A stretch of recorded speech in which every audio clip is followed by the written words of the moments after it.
Wellier Testina Montigrappa mga lods.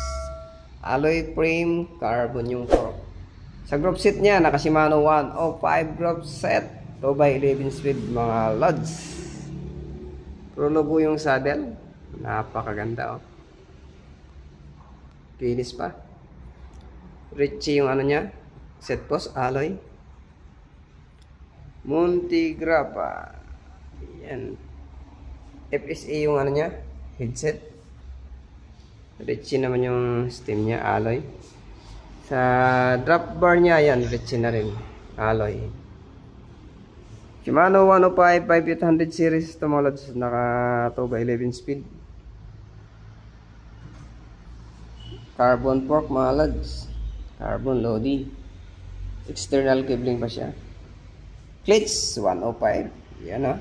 Kita mga lods, napakaganda. Crank, naka Shimano 105 11 speed 50-34 yung chain ring. Sa size ng crank 170mm. Halotech bottom bracket small, nakalagay dito mga lods. Ang size pala nito mga lods, importante yung size. Ang top tube nito 50. Ang set tube niya ay 47. Ganda mga lods.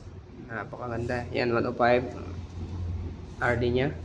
Sa wheel set mga lods, ang wheel set niya Shimano RS81. Ano siya?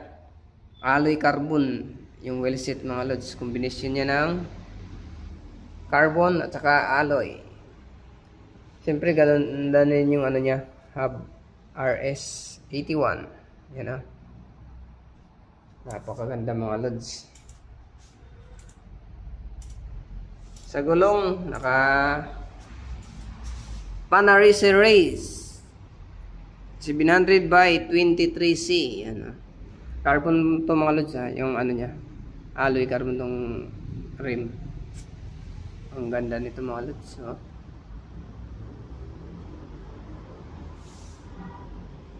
Napakaganda. Sa price pala nito mga lods, nakasil to sa 35,000. Wellier Testina Montigrappa mga lods, nakasil na sa 35,000.